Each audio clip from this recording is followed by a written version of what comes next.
اس طرح حوصلے آزمایا کرو، مشکلیں دیکھ کر مسکرایا کرو، اس طرح حوصلے آزمایا کرو، مشکلیں دیکھ کر مسکرایا کرو، دو نیوانے بھلے ہی کم کھایا کرو، اپنے بچوں کو لیکن پڑھایا کرو، دو نیوانے بھلے ہی کم کھایا کرو، اپنے بچوں کو لیکن پڑھایا کرو۔ تو لہذا اس مجلس سے پیغام لے کر کے جانا ہے اور دنیا کے حالات کو سمجھنا ہے۔ نبی آتے رہے، آخر میں نبیوں کے امام آئے، کہیں صلی اللہ علیہ وسلم۔ نبی آتے رہے، آخر میں نبیوں کے امام آئے، وہ خدا کا لے کر آخری پیام آئے۔ قرآن کیا ہے؟ What is the Quran? Last sky book, انتم پستک پوتر قرآن۔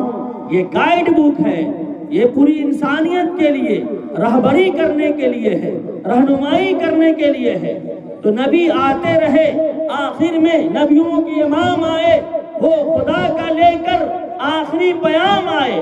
ہے بے شک بشر، لیکن تشہد میں، اذانوں میں جہاں دیکھو خدا کے بعد ان کا نام آئے صلی اللہ علیہ وسلم۔ ہے بے شک بشر، لیکن تشہد میں، اذانوں میں جہاں دیکھو خدا کے بعد ان کا نام آئے۔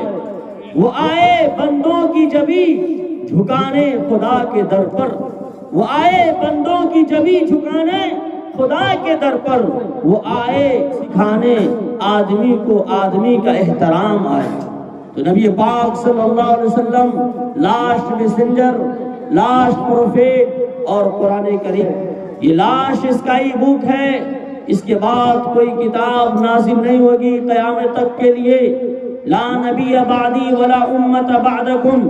تو نبی پاک صلی اللہ علیہ وسلم نے یہ سبق ہم لوگوں کو سکھا دیا اور بتلا دیا کہ اے دنیا والوں سنو، میں آخری نبی ہوں، لاسٹ پروفیٹ ہوں، انتم مہارشی ہوں۔ میرے بعد کوئی نبی نہیں آئے گا، کوئی رسول نہیں آئے گا، کوئی پروفیٹ آف گاڈ نہیں آئے گا، کوئی میسنجر آف گاڈ نہیں آئے گا، کوئی رشی نہیں آئے گا، کوئی رہبر اور رہنما جو نبوت کا دعویٰ کر دے، ایسا نہیں ہو سکتا۔ تو لہذا آج کے دور میں آپ دیکھتے ہوں گے کہ ایک شکیل بن حنیف نام کا آدمی دربھنگائی ضلع کا ہے، وہ نبوت کا دعویٰ کر دیا اور اس کے پیچھے پوری شیطانی، دجالی، فرعونی طاقت ہے جو اس کو بڑھاوا دے رہی ہے، آگے کی طرف لے جا رہی ہے۔ تو مسلمانوں کو اپنا ایمان بچا کر کے رکھنا ہے، اس لیے کہ شیطان انسان کی شکل میں بھی آ سکتا ہے، اور شیطان گدھا اور گھوڑے، سانپ بچھو کی شکل میں بھی آ سکتا ہے۔ تو ہر طرح کے شیطان سے اپنے ایمان کو بچانا ہے، اپنے ایمان کو محفوظ رکھنا ہے۔ اللہ تعالیٰ کے خزانے کی سب سے قیمتی دولت وہ ایمان کی دولت ہے۔ اللہ تعالیٰ کے خزانے کی سب سے قیمتی دولت قرآن کی دولت ہے، اور ماشاءاللہ اللہ تعالیٰ نے تو آدھی کامیابی ہم لوگوں کو یوں ہی دے دیا کہ مسلمان کے گھر میں پیدا کر کے مسلمان بنا کر کے رکھا ہے۔ اب اس کے لیے سنگھرش کرنا ہے، کوشش کرنا ہے، محنت کرنا ہے۔ امام بخاری رحمت اللہ علیہ نے فرمایا الایمان یزید و ینقص، کہ سنو مومنو، ایمان بڑھتا بھی ہے اور ایمان گھٹتا بھی ہے۔ گرچہ اس میں محدثین فقہاء کرام کا اختلاف ہے، لیکن آپ سمجھیں کہ جب انسان ایمان والا کام کرتا ہے، جب انسان قرآن کے بتائے ہوئے احکامات پر چلتا ہے، جب انسان اپنے مالک و خالق پالنہار پروردگار کے آدیش پر چلتا ہے، اس کے حکم کو مانتا ہے، جب انسان اپنے بتائے ہوئے نبی اور رسول کے آدیش پر چلتا ہے، ان کی سنتوں کو زندگی میں لاتا ہے، تو انسان کا ایمان بڑھتا ہے۔ اور جو انسان کا ایمان بڑھتا ہے تو نیکیوں پر کھڑا کر دیتا ہے، اس کے لیے نمازیں پڑھنا آسان ہے، اس کے لیے قرآن کریم کی تلاوت کرنا آسان ہے۔ بڑھنے والے انسان کا جو ایمان ہے، وہ ایمان اس کو عبادت، تلاوت، تہجد، اوابین، نوافل، فرائض ہر ایک کو کرنا اس کے لیے آسان ہو جاتا ہے جس انسان کا ایمان بڑھتا ہے۔ اور یہ بڑھا ہوا ایمان آپ کو قبر میں بھی کام آئے گا، جب منکر نکیر آپ سے سوالات کریں گے، کوسچن کریں گے، پرشن کریں گے، پوچھیں گے من ربک، اے منوش بتاؤ دھرتی پر تم فرعون بنا کرتا تھا، دھرتی پر نمرود بنا کرتا تھا، بہت اکر کر کے چلتا تھا، بہت اتیاچار کرتا تھا، ظلم و ستم کرتا تھا، بتاؤ دھرتی پر کیا کر کے آئے ہو؟ کس مالک کو مان کر کے آئے ہو؟ کس خالق کو مان کر کے آئے ہو؟ کس پالنہار کو مان کر کے آئے ہو؟ کس پروردگار کو مان کر کے آئے ہو؟ کس کے سامنے ماتھا جھکا کر کے آئے ہو؟ کس کی پوجا اور پرارتھنا کر کے آئے ہو؟ تو لوگوں آپ کیا جواب دیں گے؟ اگر اس دھرتی پر رہ کر کے اس دھرتی کے بنانے والے، اس دھرتی کے رچیتا اور کریٹر، اس آسمان کے بنانے والے، آسمان کے کریٹر اور رچیتا کی پوجا کیا ہوگا، پرارتھنا کیا ہوگا، اس کے سامنے میں اپنے ماتھا کو جھکایا ہوگا، ساشٹانگ کیا ہوگا، تو وہ خود بخود بول اٹھے گا، اس کی زبان سے یہ نکل پائے گا کہ ربی اللہ، میرا پروردگار، میرا خالق و مالک ایک اللہ ہے۔ پھر آپ سے پوچھا جائے گا کہ کس دین اور دھرم کو مان کر کے آئے ہو؟ تو جو دین اور دھرم اللہ تبارک و تعالی سفلتا کے لیے بنایا، سکسیسفل لائف آپ کی ہو سکتی ہے جس دین اور دھرم پر، اسی کا نام ہے اسلام۔ اور اسلام کیا ہے؟ اسلام کا معنی ہوتا ہے شانتی، پیس۔ اسلام کا معنی ہوتا ہے امن، اسلام کا معنی ہوتا ہے سکون۔ الاسلام یہدم ما کان قبلہ، اگر کوئی اسلام کو ایکسپٹ کرتا ہے، قبول کرتا ہے، دل سے مانتا ہے، تو اس کے پاپ ہرر ہو جاتے ہیں، اس کے گناہ مٹ جاتے ہیں۔ تو یہ اسلام کے اندر اللہ نے خوبی رکھی۔ اللہ نے دنیا کو پیدا کیا، زمین کو بنایا، آسمان کو بنایا، اس کو بنانے کے بعد یہاں کے لیے نیم بنایا، قانون بنایا، سنویدھان بنایا، اور اسی سنویدھان کا نام رکھا اسلام۔ اللہ ایک ہے، ایکم برہم ادوتیہ ناستے نہنا ناستے کنچن ایکم ایوم ادوتیم۔ ہندو بھائیوں کا جو برہما سوتر ہے، پہلا کلمہ کہلاتا ہے ہمارے ہندو بھائیوں کا، وہ اللہ اپنشد کے اندر آپ دیکھیں تو اس میں بتا دیا گیا کہ ایک ایشور ایک ہے۔ ایشور کتنا ہے؟ ایک ہے، اس کے علاوہ دوسرا کوئی نہیں ہے، ذرہ برابر کوئی نہیں ہے۔ ایکم برہم ادوتیہ ناستے نہنا ناستے کنچن، there is none worthy of worship besides Allah۔ حضرت محمد صلی اللہ علیہ وسلم is last prophet of Allah۔ حضرت محمد صلی اللہ علیہ وسلم is last messenger of Allah۔ تو یہ پیغام دے دیا گیا۔ تو اللہ کیا ایک ہے، نام اس کے انیک ہیں، هو اللہ الذی لا الہ الا هو الرحمن الرحیم الملک القدوس السلام المؤمن المہیمن۔ اس طریقے سے 99 نام آپ کو قرآن کریم کے شروع میں، حدیث پاک کے شروع میں مل جائیں گے دوست بزرگوں میں۔ اس میں ایک نام ہے السلام۔ تو سلام کے معنی ہوتا ہے سلامتی والا۔ جب ہم لوگ ایک دوسرے سے ملتے تو کیا کہتے ہیں؟ السلام علیکم، peace be upon you and the mercy of Allah and blessing be on you۔ کہ آپ کے اوپر ایشور کی کرپا ہو، دیا ہو، رحمت ہو، آپ خوشی کی زندگی گزاریں، میرے طرف سے آپ امن و امان میں رہیں، کسی طرح سے کوئی ٹینشن لینے کی ضرورت نہیں ہے۔ السلام علیکم ورحمۃ اللہ وبرکاتہ، اور اللہ کی برکت ہو آپ کے اوپر۔ تو یہ دعا ہے، تو اسی اللہ کا نام ہے جو کریٹر ہے، آل ورلڈ کا، پوری سنسار کا رچیتا ہے، پالنہار ہے، پروردگار ہے۔ دوستو بزرگوں، تو وہی اللہ یہ نیم جو بنایا جیون ویتت کرنے کا، زندگی گزارنے کا، تو اس زندگی گزارنے کے نیم کا نام رکھا اسلام۔ اسلام نام ہے زندگی گزارنے کا۔ جب آپ قبرستان کے پاس سے گزرتے ہوں گے تو مردے لوگوں کو بھی آپ سلام کر کے جاتے ہیں، السلام علیکم یا اہل القبور یغفر اللہ لنا ولکم وانتم سلفنا ونحن بالاسر۔ کہ اے قبرستان میں لیٹے ہوئے مومنوں، مومن مرد، مومن عورت، سنو تم ہم سے پہلے آ گئے ہو، ہم بعد میں آنے والے ہیں، آپ کے اوپر اللہ تعالیٰ کی سلامتی ہو، رحمت ہو، برکت ہو، اللہ ہماری اور تمہاری سب کی مغفرت فرمائے۔ تو یہ بیان فرما دیا گیا۔ تو جب اسلام کہتا ہے کہ مردے کے پاس سے گزرو تو اس کو بھی سلام کرو، تو پھر زندہ لوگوں کے پاس سے جب آپ گزریں گے کیا اس کو سلام نہیں کرنا چاہیے؟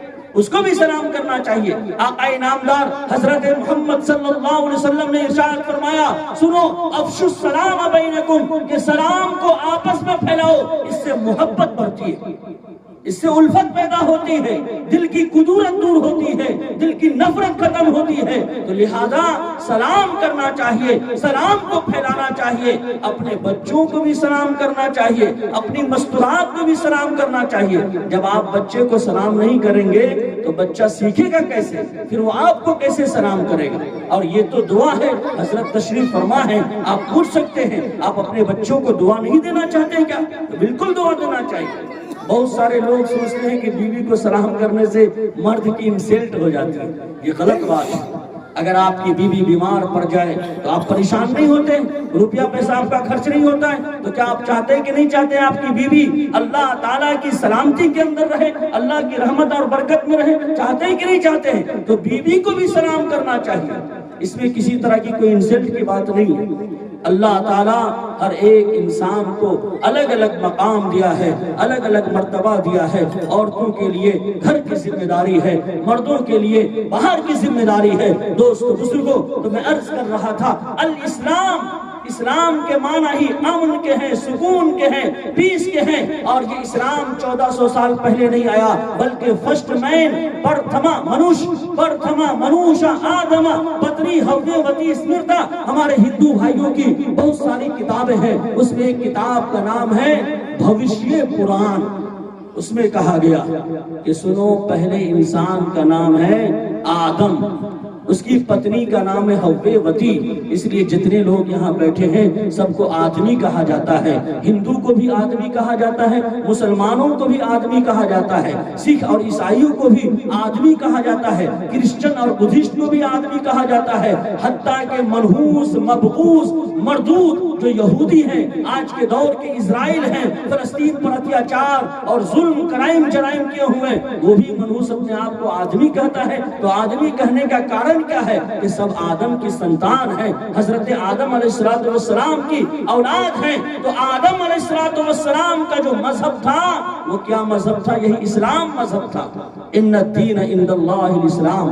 اب یہ الگ بات ہے کہ ہر دور میں الگ الگ بھاشا، الگ الگ لینگویج اور الگ الگ زبانیں بولی جاتی ہے۔ تو حضرت آدم علیہ السلام کو تو باضابطہ اللہ تعالیٰ نے تمام لینگویج اور تمام بھاشا سکھا دیا تھا۔ وَعَلَّمَ آدَمَ الْأَسْمَاءَ كُلَّهَا وَعَلَّمَ آدَمَ الْأَسْمَاءَ كُلَّهَا، کہ تمام کے تمام علوم و فنون اللہ تعالیٰ نے حضرت آدم علیہ السلام کو سکھا دیے تھے۔ تو آدم علیہ السلام کے بچوں کی زبان اسی طریقے سے الگ الگ ہوتی چلی گئی، جو جس خطے میں، جس علاقے میں گئے اور جہاں کی جو فضا تھی اس حساب سے اللہ تعالیٰ نے ان کو اس زبان میں ڈھال دیا۔ تو ہر زبان میں اللہ تعالیٰ کی قدرت کی نشانی ہے۔ وَمِنْ آيَاتِهِ خَلْقُ السَّمَاوَاتِ وَالْأَرْضِ وَاخْتِلَافُ أَلْسِنَتِكُمْ وَأَلْوَانِكُمْ إِنَّ فِي ذَلِكَ لَآيَاتٍ لِلْعَالِمِينَ۔ 21ویں پارے کے اندر سورۃ الروم میں ارشاد فرما دیا گیا، اے لوگوں سنو، یہ ایشور کے قدرت کی نشانی ہے۔ وَمِنْ آيَاتِهِ خَلْقُ السَّمَاوَاتِ وَالْأَرْضِ وَاخْتِلَافُ أَلْسِنَتِكُمْ، لسان سنگولر، اسی کا پلورل أَلْسِنَتِكُمْ، اور کیا ہے کہ بھاشا کا الگ ہونا، لینگویج کا الگ ہونا، زبان کا الگ ہونا، رنگ روپ کا الگ ہونا، شکل و صورت کا الگ ہونا، ہیلتھ باڈی کا الگ ہونا، یہ تمام چیز میں ایشور کے قدرت کی نشانی ہے، اس مالک کے قدرت کی نشانی ہے۔ نکمی نہیں ہے کوئی چیز زمانے میں، کوئی برا نہیں اس کے خزانے میں، کوئی برا نہیں قدرت کے خزانے میں۔ تو دوستو بزرگوں، یہ زبان، عربی زبان صرف نماز کے اندر فرض ہے۔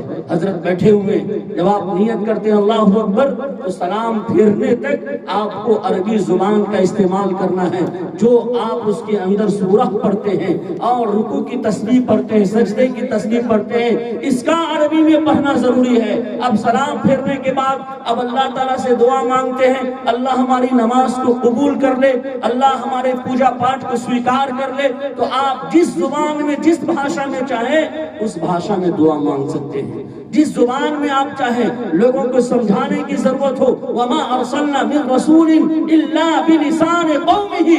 اللہ تعالیٰ نے قرآن کریم کے اندر ارشاد فرما دیا کہ ہم رسول کو جب بھیجا کرتے تھے تو جو قوم کی زبان ہوتی تھی اسی قوم کی زبان میں ہم نبی اور رسول کو بھیجا کرتے تھے. تو اس لیے کوئی زبان خراب نہیں ہے. یہاں کچھ اسٹوڈنٹ بھی نظر آ رہے ہیں اور مائک سے آواز پہنچ رہی ہے. میں مسلمان بچوں سے کہتا ہوں کہ آپ انگلش پڑھیں، سنسکرت پڑھیں، ہندی پڑھیں، جو بھی لینگویج ہے، بھاشا ہے، ہر ایک میں ماہر بنے، باہر بنے. آج وقت کی ضرورت ہے ہم آپ کو اپنے آپ کو اپڈیٹ کریں. تم شوق سے کالج میں پڑھو، پارک میں کھیلو. تم شوق سے کالج میں پڑھو، پارک میں کھیلو. جائز ہے غباروں میں اڑو، چرخ پہ جھولو. بس ایک بات بندہ عاجز کی رہے یاد کہ تم اپنی حقیقت کو اور خدا کو نہ بھولو. تم اپنی حقیقت کو اور خدا کو نہ بھولو. تو انتم پستک پوتر قرآن جو اوترت کیا اللہ تعالیٰ نے نازل فرمایا اقرأ بسم ربک الذی خلق. 890 فٹ کی بلندی پر وہ غار حرا کا پہاڑ ہے. آپ لوگ میں سے ماشاءاللہ کتنے لوگ ہیں جو مکہ المکرمہ میں گئے ہوں گے اور وہ غار حرا کی پہاڑی پر جبل نور جس کو کہا جاتا ہے ہو سکتا ہے اس پر بھی آپ گئے ہوں گے. اللہ کے رسول صلی اللہ علیہ وسلم وہاں جا کر کے بیٹھا کرتے تھے، مراقبہ کیا کرتے تھے، اللہ کی عبادت کیا کرتے تھے. تو وہ حضرت جبرائیل علیہ السلام آتے ہیں اور اللہ کے رسول صلی اللہ علیہ وسلم کو سینے سے لگاتے ہیں اور کہتے ہیں کہ پڑھو اپنے پروردگار کے نام سے. Read in the name of Allah. اقرأ بسم ربک الذی خلق. Read in the name of Allah. اپنے پروردگار کے نام سے پڑھو. تو جب تک ہم پڑھیں گے نہیں تب تک آگے نہیں بڑھیں گے. لہذا ہم کو پڑھنا ہے، ہر حال میں پڑھنا ہے. اور دو نوالے بھلے ہی کم کھایا کرو اپنے بچوں کو لیکن پڑھایا کرو. اس طرح حوصلے آزمایا کرو، مشکلیں دیکھ کر مسکرایا کرو. اس طرح حوصلے آزمایا کرو، مشکلیں دیکھ کر مسکرایا کرو. دو نوالے بھلے ہی کم کھایا کرو اپنے بچوں کو لیکن پڑھایا کرو. تو لہذا تعلیم کو اول نمبر پر رکھیں، چونکہ قرآن کریم کی جو پہلی آیت ہے وہ پڑھنے کے بارے میں ہم کو یہ حکم دیتی ہے. قرآن کریم کا جو سبق ہم لوگوں کو ملتا ہے پڑھو اپنے پروردگار کے نام سے تو ہمارا مالک اور خالق ہے. دوست بزرگوں، تو آدم علیہ السلام کا مذہب کیا ہے؟ اسلام ہے. آدم علیہ السلام کے بعد نوح علیہ السلام کا تذکرہ ہوتا ہے. نوح علیہ السلام کا مذہب کیا ہے؟ دین اسلام ہے. حضرت ابراہیم علیہ السلام کا مذہب کیا ہے؟ دین اسلام ہے. ما کان ابراہیم یہودیا ولا نصرانیا ولکن کان حنیفا مسلما. کہ حضرت ابراہیم علیہ السلام کے بارے میں بھی آیا کہ وہ مسلمان تھے اور اللہ تعالیٰ نے تمام نبیوں کا تذکرہ کیا تو فرمایا وہ سب کے سب مسلمان تھے. اور بلکہ تمام مخلوقات کے بارے میں فرما دیا کہ سب کے سب مسلمان ہیں، چاہے اپنے مرضی سے ہو یا چاہے خدا کی مرضی سے ہو. لیکن انسان اور جنات کو یہ اختیار دیا گیا کہ چاہے تو اس ہاتھ سے صدقہ کرے، چاہے تو اس ہاتھ سے خیرات کرے، چاہے تو اس ہاتھ سے کسی کے سمسیا کا سمادھان کرے، کسی کے پرابلم کو سالو کرے، کسی کی پریشانی کو دور کرے. اور چاہے تو اس ہاتھ سے تماچا مارے، چاہے تو اس ہاتھ سے گھسا مارے، چاہے تو اس ہاتھ سے ظلم و ستم کرے، چاہے تو اس ہاتھ سے اتیاچار کرے، جرائم کرے، کرائم کرے. یہ اللہ تعالیٰ نے انسان کو آپشن دیا. کیوں آپشن دیا؟ کہ اللہ نے اس دھرتی کو پریکشا بھون بنایا، ایگزام ہال بنایا. 29ویں پارے میں اللہ تعالیٰ کا ارشاد ہے لِيَبْلُوَكُمْ أَيُّكُمْ أَحْسَنُ عَمَلًا. کہ اے لوگوں سنو، میں تمہیں دھرتی پر بھیج رہا ہوں، یہاں تمہیں میں دیکھنا چاہتا ہوں، دنیا کو دکھانا چاہتا ہوں کہ تم میں سے کون اچھا عمل کرنے والا ہے، کون برا عمل کرنے والا ہے. اب کوئی سوال کرے کہ اچھا یہ بتائیے کہ جب اللہ کو معلوم تھا کون انسان اچھا ہے کون انسان خراب ہے. ایک ہندو بھائی ہم سے سوال کر دیے ایک ہفتہ پہلے کہ بتائیے کہ جب اللہ کو معلوم تھا کون جنت میں جانے والا ہے کون جہنم میں جانے والا ہے تو پھر اللہ تعالیٰ ہندو کیوں بنایا؟ اللہ تعالیٰ مسلمان کیوں بنایا؟ اللہ تعالیٰ کرسچن کیوں بنایا، اللہ بدھسٹ کیوں بنایا، سب کو ایک ہی رنگ میں رنگ دیتے۔ تو ہم نے کہا کہ آپ کی بات صحیح ہے، لیکن جب یہ بات صحیح ہوگی کہ انسان اپنے دماغ کے اعتبار سے اللہ تعالیٰ کو سوچے گا اور اللہ تعالیٰ کو اپنے جیسا سوچے گا، تب اس کو یہ بات سمجھ میں آئے گی۔ لیکن آپ یاد رکھیے کہ اگر آپ ٹیچر ہیں، آپ معلم ہیں، آپ بچوں کو پڑھا رہے ہیں، آپ اگر ایسے ہی نمبر دے دیں گے، ایک سال آپ پڑھائیں، سالانہ امتحان ہونے والا ہے، تو آپ بالکل اندازے سے ٹھیک نمبر دے سکتے ہیں۔ کون بچہ 100 نمبر کے لائق ہے، کون 50 نمبر کے لائق ہے، کون 20 نمبر کے لائق ہے، کون فیل ہونے والا، کون پاس ہونے والا۔ جو ٹیچر پڑھاتا ہے وہ اگر نمبر دے دے تو اندازہ ان کا بالکل صحیح ہوگا۔ لیکن امتحان کرایا جاتا ہے، امتحان میں بیٹھایا جاتا ہے، اس کے بعد اس کا ریزلٹ نکلتا ہے۔ اگر ایسی ہی ٹیچر کر دے تو لوگ اعتراض کر دیں گے کہ یہ اپنے من سے کر دیا۔ تو اللہ تعالیٰ کو تو پاسٹ بھی معلوم ہے، فیوچر بھی معلوم ہے، پریزنٹ بھی معلوم ہے۔ وہ کیا ہے کہ بھوت کال کو بھی جانتا ہے، بھوشیہ کال کو بھی جانتا ہے، ورتمان کو بھی جانتا ہے۔ وہ تو انسان کو اتنی چھوٹی کھوپڑی دی تو انسان یہ چیز سب بنا لیا، اے آئی بنا لیا، چیٹ جی پی ٹی بنا لیا، کیا کیا سب بنا لیا۔ تو اللہ تو تمام دنیا کو بنانے والا ہے۔ فسبحان الذی بیدہ ملکوت کل شیء والیہ ترجعون۔ اس کو کسی چیز کی ضرورت نہیں، بس ایک مرتبہ آرڈر کرتا ہو جا تو وہ چیز ہو جاتی ہے، بن کے تیار ہو جاتی ہے۔ دوست بزرگوں، تو وہ انسان کو دکھانا چاہتا ہے۔ اگر سب کو اٹھا کر کے اور آدھا کو جنت میں ڈال دے، آدھے کو جہنم میں ڈال دے، تو جنت والا تو خوش ہو جائے گا، لیکن جہنم والا اعتراض کرے گا کہ آپ نے ہمیں آپشن نہیں دیا، آپ نے ہمیں امتحان دینے کا موقع نہیں دیا، آپ ہم کو کیوں فیل کر دیا، کیوں جہنم میں ڈال دیا۔ تو اللہ تعالیٰ تمام انسانوں کو امتحان سے گزارتا ہے تاکہ دنیا والوں کو معلوم ہو جائے کہ کون اچھا ہے اور کون خراب ہے، سب کا رزلٹ نکل کر کے سامنے آئے۔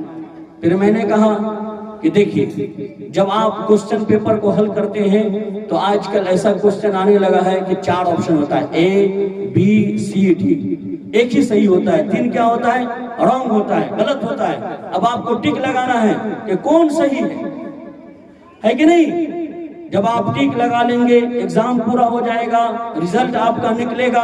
اگر صحیح سے آپ نے ٹک لگایا ہوگا تو آپ کو سفلتا ملے گا، غلط لگایا ہوگا تو آپ کو اس کا نقصان اٹھانا پڑے گا۔ تو اسی طریقے سے اللہ تعالیٰ نے دنیا کے اندر انسان کو پیدا کیا تو یہاں بھی صحیح راستہ ہے اور غلط راستہ ہے۔ وَأَنَّ هَذَا صِرَاطِي مُسْتَقِيمًا فَاتَّبِعُوهُ وَلَا تَتَّبِعُوا السُّبُلَ فَتَفَرَّقَ بِكُمْ عَنْ سَبِيلِهِ، کہ سنو، میرا ایک راستہ ہے اور پورا سیدھا راستہ ہے، جس راستے کو آپ طلب کرتے ہیں سورہ فاتحہ میں، اهْدِنَا الصِّرَاطَ الْمُسْتَقِيمَ، کہ میرے پروردگار مستقیم سیدھا راستہ، ستیہ مارگ، سچا راستہ، پکا راستہ، اچھا راستہ جو ہائی وے ہے، بالکل جنت میں پہنچا ہوا ہے، اس راستے پہ ہم کو چلا، اس راستے پر ہماری رہبری فرما، رہنمائی فرما۔ تو یہ اللہ تعالیٰ کا باضابطہ بنایا ہوا سیدھا راستہ ہے۔ اور رانگ راستہ، غلط راستہ، ٹیڑھی مکلی، گلی کچی، ادھر ادھر، نالا، گندا نالا، یہ سب غلط راستہ ہے۔ تو غلط راستے کو جو انسان اختیار کرے گا وہ نرک میں پہنچ جائے گا، سیدھے راستے کو جو انسان اختیار کرے گا سورگ میں پہنچ جائے گا۔ خلق اللہ الانسان وہداہ النجدین، اللہ تعالیٰ نے 2 راستے بنائے انسان کے سامنے میں۔ ایک راستہ حضرت آدم علیہ السلام کا ہے، حضرت نوح علیہ السلام کا ہے، حضرت ابراہیم علیہ السلام کا ہے، حضرت اسماعیل علیہ السلام کا ہے۔ وہی راستہ حضرت محمد صلی اللہ علیہ وسلم کا ہے، وہی راستہ صحابہ کرام کا ہے، وہی راستہ تابعین کا ہے، بزرگان دین کا ہے، علماء حق کا ہے، اب وہ راستہ سیدھے جنت میں پہنچا ہوا ہے۔ دوسرا راستہ ابلیس کا ہے، دوسرا راستہ قارون النمرود کا ہے، دوسرا راستہ شیطان مردود کا ہے، دوسرا راستہ یہود و نصارہ کا ہے، زال اور مزل کا ہے، مردود و منحوس کا ہے، اور یہ راستہ انسان کو جہنم میں پہنچا دیتا ہے۔ کہاں پہنچا دیتا ہے؟ جہنم میں پہنچا دیتا ہے۔ تو آپ کے پاس 2 آپشن ہیں، آپ دیکھیں، غور کریں، what is wrong, what is right. کیا صحیح ہے کیا غلط ہے، اللہ نے بدھی دی ہے، دماغ دیا ہے، عقل و خردات کو عطا فرمایا ہے، یہی فیصلہ کرنے کے لیے استفتی قلبک۔ اللہ کے رسول صلی اللہ علیہ وسلم کے پاس ایک صاحب آتے ہیں اور کہتے ہیں مجھے سمجھ میں نہیں آتا کہ کون چیز کو میں اختیار کروں، تو میرے دل میں بات کھٹکتی ہے۔ اللہ کے رسول صلی اللہ علیہ وسلم نے فرمایا کہ دل پر ہاتھ رکھ کر کے دیکھو، استفتی قلبک، جو بات تمہارے دل میں کھٹکے شک شبہ ہو اس کو چھوڑ دو، جس پر تمہارا دل مطمئن ہو، جس پر تمہارا دل بالکل ٹھیک ہو، اس راستے کو اپنا لو، اس بات کو اپنا لو۔ دوستو بزرگوں، آج دنیا کی عدالت میں لوگ کوٹ کچہری میں لاکھوں روپیہ خرچ کر کے آتے ہیں، دوسرے کی زمین اور جائیداد کو اپنے نام کروا لیتے ہیں، لیکن اگر مسجد میں لے جائیے، اس کے دل پر ہاتھ رکھ کے اس کے سامنے قرآن رکھ دیجئے، اس سے پوچھئے تو وہ کہے گا یہ فیصلہ غلط ہے، کیونکہ اللہ تعالیٰ نے نیچرل دل کے اندر جو وہ بات رکھی ہے، وہ حق کی بات رکھی ہے، صحیح بات رکھی ہے۔ دوستو بزرگوں، تو میں عرض کر رہا تھا لا الہ الا اللہ، آدم صفی اللہ، لا الہ الا اللہ جو آیا حضرت آدم علیہ السلام سے آیا، اور بھارت کے یہی پوتر جو اکھنڈ بھارت تھا، شری لنکا، ایڈم برج وہاں بنا ہوا ہے، جہاں آدم علیہ السلام اوترت ہوئے تھے، اللہ تعالیٰ نے سورگ سے بھیجا تھا۔ ایڈم برج شری لنکا کے اندر موجود ہے، اکھنڈ بھارت کے اندر شری لنکا بھی تھا۔ دوستو بزرگوں، تو یہ اکھنڈ بھارت کی بات ہے، تو اسی بھارت میں اللہ تعالیٰ نے فرسٹ مین کو، پہلے انسان کو، آدم علیہ السلام کو بھیجا، اور اس کا جو ریلیزن تھا، اس کا جو دین اور دھرم تھا، وہی کیا تھا؟ اسلام تھا۔ ان کا جو کلمہ تھا یہی تھا لا الہ الا اللہ۔ آدم صفی اللہ، نوح علیہ السلام کا لا الہ الا اللہ، نوح نبی اللہ، لا الہ الا اللہ، ابراہیم خلیل اللہ، لا الہ الا اللہ، عیسیٰ روح اللہ، اور سب سے لاسٹ میں انتم میں لا الہ الا اللہ محمد رسول اللہ۔ تو کسی چیز کے اندر چینجنگ نہیں ہوئی۔ نماز جو ہم لوگ پڑھتے ہیں 5 وقت، میں دہلی ایک پروگرام میں جا رہا تھا، اتفاق سے ہمارے بغل میں پنڈت جی بیٹھے ہوئے تھے، تو جتنے پنڈت ملے ہیں وہ تو کیا کہتے ہیں کہ جو تختی نمبر 1 ہے اس سے بھی پوری واقفیت ان کو نہیں ہوتی ہے، لیکن اتفاق سے وہ pandit P H D holder تھے اور سنسکرت میں وہ پی ایچ ڈی کیے ہوئے تھے۔ تو جب بیٹھے بات چیت ہوئی، رمضان کا موقع تھا، میں عصر کی نماز پڑھا، تو وہ ہم سے پوچھے نماز کے بارے میں، تو ہم نے کہا کہ یہ ایشور کی وہ پرارتھنا ہے، ایشور کی وہ عبادت ہے، پوجا ہے ایشور کی، جو پہلے انسان حضرت آدم علیہ السلام سوئمبھو منو سے چلتی آ رہی ہے، اب مہا پرلے تک قیامت تک انشاءاللہ یہ عبادت کا سلسلہ جاری اور ساری رہے گا۔ تو کہا کہ میں سمجھا نہیں۔ ہم نے کہا آپ شریمد بھگوت گیتا پڑھیں گے، ادھیائے نمبر 6 شلوک نمبر 10 سے لے کر کے 20 تک پورا نماز کا طریقہ بتایا گیا۔ ہمارے ہندو بھائیوں کی ایک کتاب ہے شری رام تت امرت، اس کے اندر باضابطہ نماز کا طریقہ بتایا گیا۔ میں نے کہا دیکھیے نماز کا لفظ یہ قرآن کا نہیں ہے، نماز کا لفظ قرآن میں کہیں نہیں ہے، نماز کا لفظ حدیث میں کہیں نہیں ہے، نماز کا لفظ عربک ڈکشنری میں کہیں نہیں ملے گا، کیونکہ عربی کے اندر نماز کو کہا جاتا ہے صلاۃ، حی علی الصلاۃ، آؤ نماز کے لیے، حی علی الفلاح، آؤ سفلتا پراپت کرنے کے لیے۔ تو ہم نے کہا نماز 2 لفظ سے بنا ہے، نمہ اور اج۔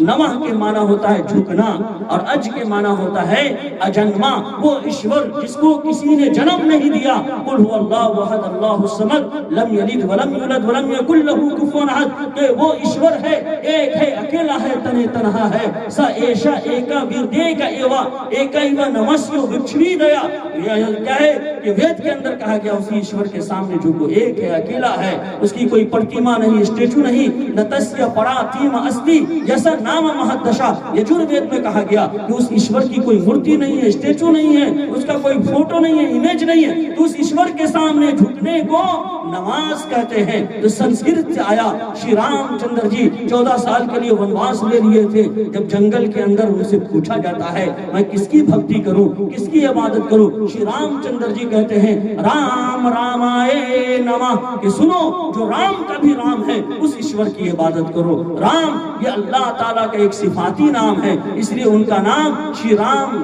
چندر ہے، شری رام چندر، شری رام چندر، شری کے معنی ہوتا ہے جناب، رام یہ اللہ تعالیٰ کا صفاتی نام ہے جس سے دنیا منسلک ہو، جس کے صدقے میں چل رہی ہو. جیسے اور چندر کے معنی ہوتا ہے چاند، جیسے آپ اردو میں کہتے ہیں جناب بدر الحق، جناب قمر الحق. تو حق یہ اللہ تعالیٰ کا صفاتی نام ہے.